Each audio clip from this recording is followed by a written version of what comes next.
সন্দেশখালীর ঘটনায় ইডির তরফে যিনি অভিযোগ দায়ের করেছিলেন ডেপুটি ডিরেক্টর, সেই ডেপুটি ডিরেক্টরের বয়ান রেকর্ড করতে আজকে সিজিও কমপ্লেক্সে যান। আপনাদের জানিয়ে রাখি, বসিরহাটের ডিএসপি তিনি তৃতীয়বার সিজিও কমপ্লেক্সে যান।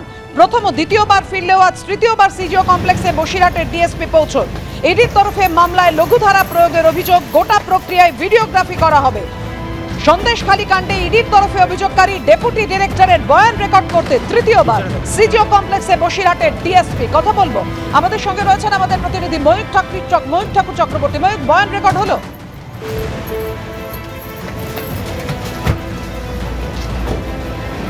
আমাদের সঙ্গে আমাদের প্রতিনিধি যোগাযোগ বিচ্ছিন্ন হয়ে গেছে। অবশ্যই আপনাদেরকে এই বিষয়ে আপডেট জানাবো।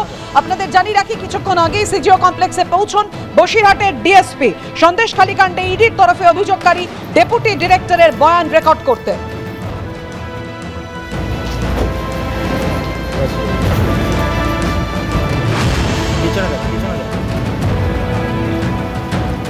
কথা বলবো, আমাদের সঙ্গে রয়েছেন আমাদের প্রতিনিধি ময়ূক ঠাকুর চক্রবর্তী। ময়ূক, বয়ান রেকর্ড হলো?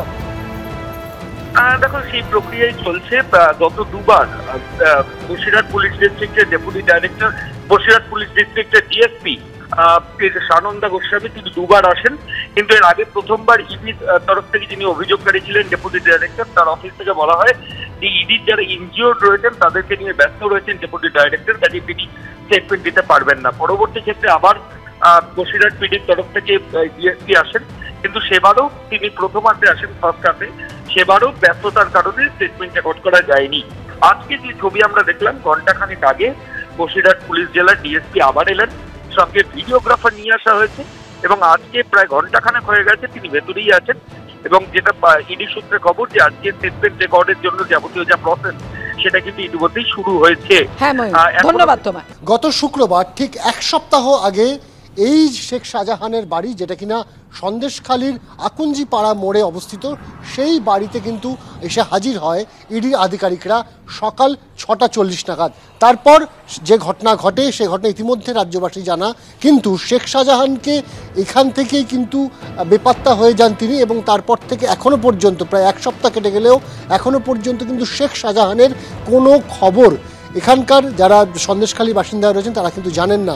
যদিও তাদের ঘনিষ্ঠ মহলে বারবার কিন্তু বলা হচ্ছে সন্দেশখালীতেই কিন্তু রয়েছেন শেখ শাহজাহান, না তার এখনো পর্যন্ত হদিশ মিলেছে পুলিশের কাছে, না মিলেছে ইডির কাছে।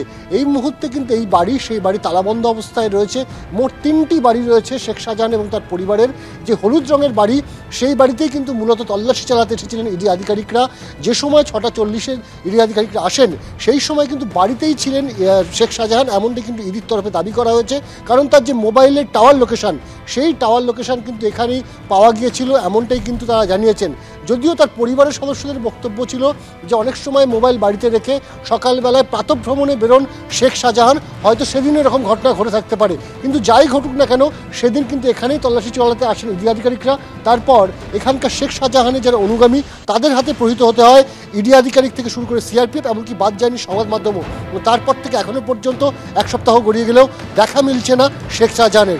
কোথায় শেখ শাহজাহান তারই কিন্তু এখন উত্তর খুঁজছে ইডি আধিকারিক থেকে পুলিশ প্রত্যেকে। ক্যামেরায় প্রবীর সামন্তের সাথে অনির্বাণ বিশ্বাস, এবিপি আনন্দ, সন্দেশখালী।